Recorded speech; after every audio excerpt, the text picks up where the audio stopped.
Assalamualaikum warahmatullahi wabarakatuh. Selamat pagi anak-anakku sekalian, berjumpa kembali dengan Pak Karim tentunya dalam pembelajaran PJOK. Jadi pada materi kali ini kita akan membahas tentang aktivitas ritmik dan aktivitas air. Nah, ini ada di bab 8. Jadi ini adalah pembahasan materi terakhir kita ya, materi terakhir kita karena sudah masuk di bab 8 atau bab terakhir. Oke, baik anak-anakku sekalian, silahkan disimak baik-baik video yang akan Pak Karim sampaikan. Kalau ada poin-poin yang perlu dicatat, silahkan dicatat. Oke, baik kita akan mulai.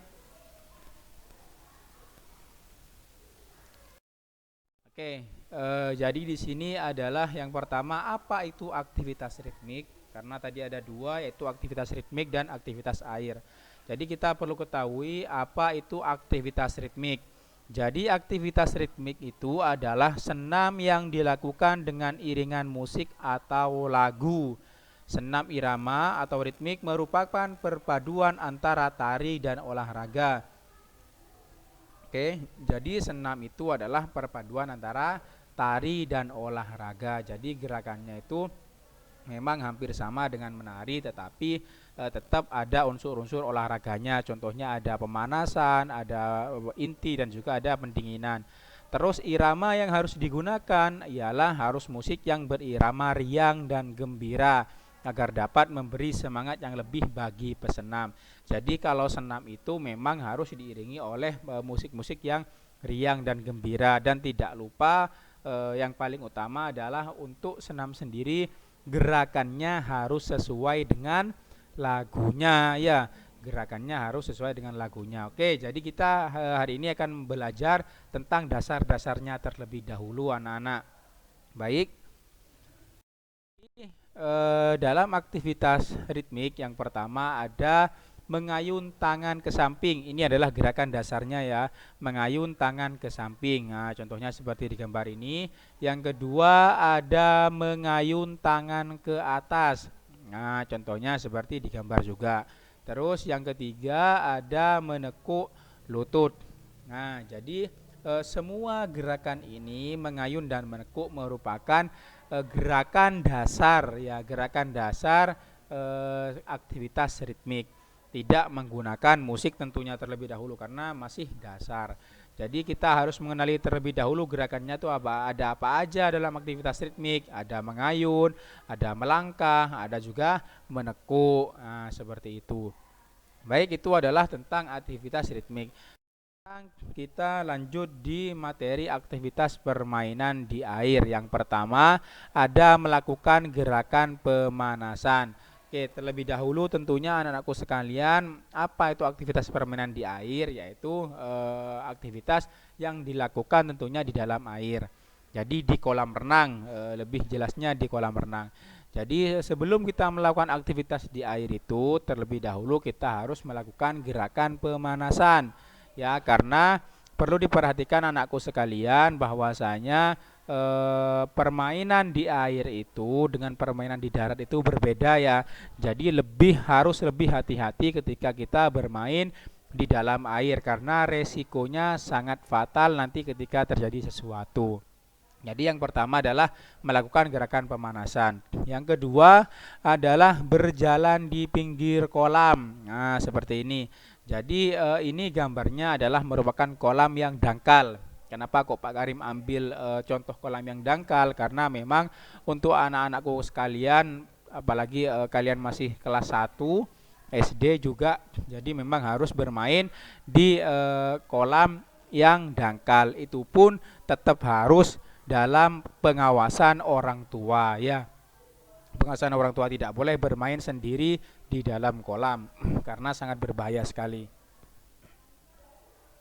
Terus yang ketiga ada berjalan berpegangan tangan. Nah, di sini ketika kita berada di berada di dalam kolam renang, kita juga dapat melakukan berjalan berpegangan tangan atau bisa kita sebut dengan permainan menjala ikan. Jadi yang berpegangan tangan itu berperan sebagai jaring ya. jaring, sedangkan yang berdiri di depan itu merupakan ikan. Jadi bisa dilakukan dengan cara bermain. Jadi di dalam kolam renang itu tidak hanya melakukan pemanasan, hanya menekuk ataupun mengayun tangan, tetapi juga bisa dilakukan pemanasan langsung di dalam kolam seperti berjalan di pinggir kolam ataupun berjalan berpegangan tangan atau dengan permainan menjala ikan.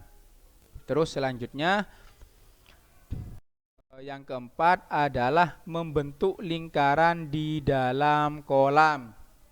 Nah, ini juga salah satu permainan ketika kita berada di kolam renang. Jadi permainan kucing dan tikus tetapi diadakan di dalam kolam atau dimainkan di dalam kolam. Jadi yang di dalam itu berperan sebagai tikus, sedangkan yang di luar, satu anak yang di luar itu berperan sebagai kucing. Jadi tugasnya apa? Yang melingkari itu melindungi tikus agar tidak dimakan oleh kucing. Nah, tentunya sangat seru sekali nanti kalau kita memainkan permainan di dalam kolam renang. Nanti kalau kita sudah masuk kembali ada ekstra renang, kita bisa mainkan di kolam renang seperti itu ya anak-anak ya. Oke, selanjutnya yang kelima ada melakukan lempar tangkap bola tentunya di dalam kolam.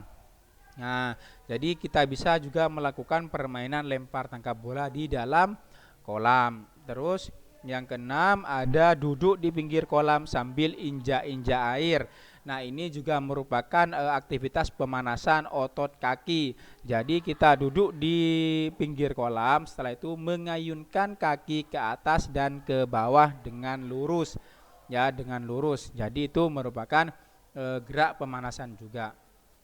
Terus selanjutnya ada melakukan gerak jongkok terapung. Nah, ini biasa kita sebut dengan pengambilan nafas di dalam air. Apa gunanya? Yang pertama adalah agar kita lebih mengenal tentang suhu air. Yang kedua agar kita tidak takut ketika kepala kita masuk di dalam air. Jadi ini bisa kita lakukan tentunya ya, bisa kita praktekkan sangat mudah sekali, tetap pada kolam yang dangkal. Terus selanjutnya ada melakukan gerak telungkup terapung. Nah, jadi ini nanti bisa dengan bantuan guru ataupun kalau sudah bisa dengan sendiri juga bisa, yaitu berpegangan pada dinding kolam. Setelah itu badan menghadap ke bawah atau posisi telungkup. Setelah itu gerakkan kaki secara bergantian, ya diayunkan secara bergantian seperti itu. Itu adalah gerakan telungkup terapung. Oke, itu adalah aktivitas permainan di dalam air atau gerak-gerak dasar di dalam permainan atau aktivitas di air. Oke. Oke, tentunya ketika kita berada di kolam renang, kita harus juga mementingkan keselamatan diri. Itu adalah paling utama, adalah keselamatan diri ya, dan juga mematuhi peraturan di dalam kolam renang. Jadi Pak Karim sebutkan keselamatan diri dan peraturan dalam kolam renang. Yang pertama adalah bagi perenang pemula, berenanglah di kolam yang dangkal. Karena apa? Pak Karim jelaskan sekali lagi, bermain di dalam air itu sangat berbahaya nak. Ya, apalagi kalian masih kelas 1 ataupun masih SD. Tentunya kalian harus berenang di kolam yang dangkal terlebih dahulu. Kalau sudah bisa, Pak, saya sudah bisa, sudah ikut klub renang, ya enggak apa-apa karena juga didampingi oleh pelatihnya.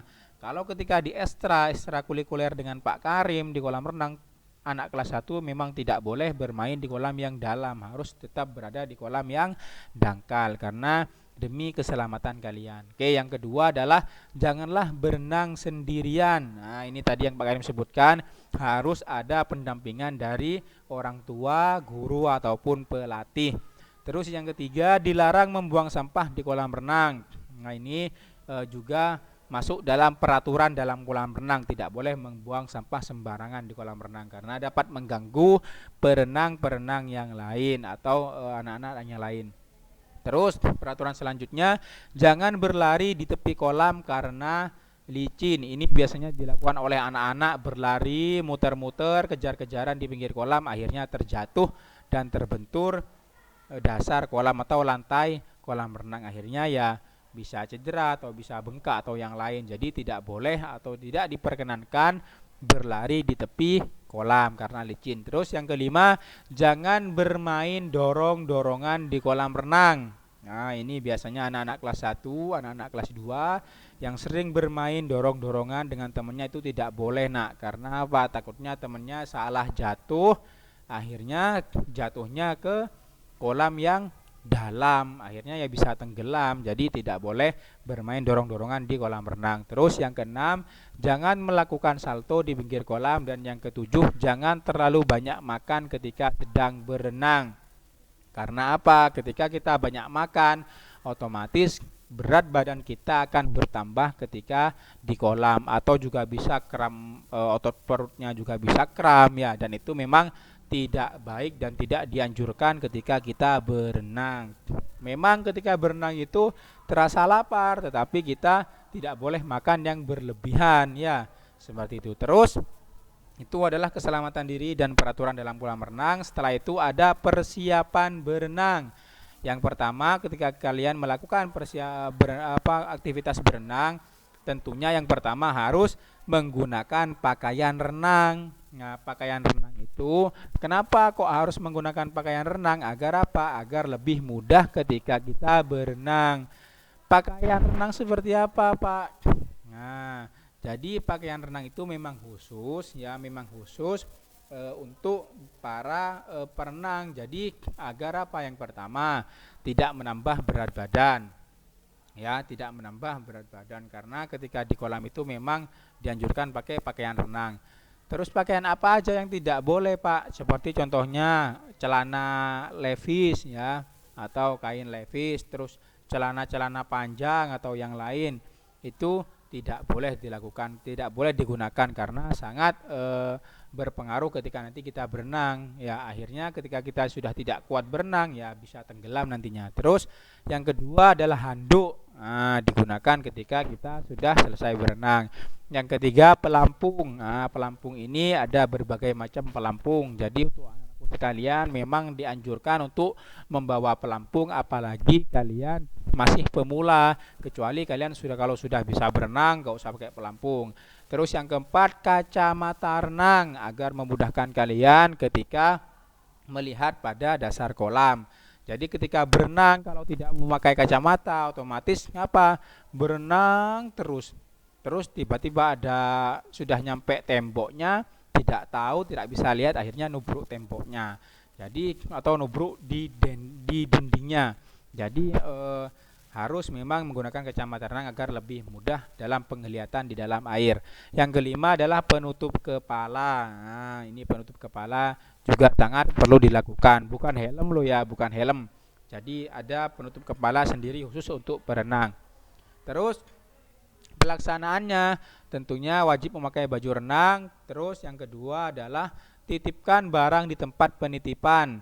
Terus yang ketiga, mematuhi semua peraturan dan petunjuk di kolam renang. Itu memang hal-hal yang perlu kalian perhatikan. Oke anak-anakku sekalian, itu merupakan pembahasan dari aktivitas ritmik dan aktivitas di dalam air. Nah, karena sudah selesai pembahasannya, silakan disimak baik-baik videonya. Pesan dari Pak Karim adalah tetap semangat belajarnya, jangan putus asa meskipun kondisi seperti ini. Selalu berdoa agar kita dapat bertemu nanti di lapangan, bisa bermain bersama-sama, bisa belajar bersama-sama dengan teman-teman yang lain. Terus yang kedua, tidak lupa berolahraga setiap hari di rumah secara mandiri dengan kedua orang tua ataupun dengan keluarga, dengan kakak, adik, terserah. Kalian yang penting melakukan olahraga setiap hari, entah itu pagi hari ataupun sore hari, terserah kalian. Yang penting meregangkan otot-otot agar tidak kaku. Yang terakhir, tetap jaga protokol kesehatan dengan cara mencuci tangan, memakai masker, dan juga menjaga jarak. Terima kasih banyak atas perhatiannya. Wassalamualaikum warahmatullahi wabarakatuh.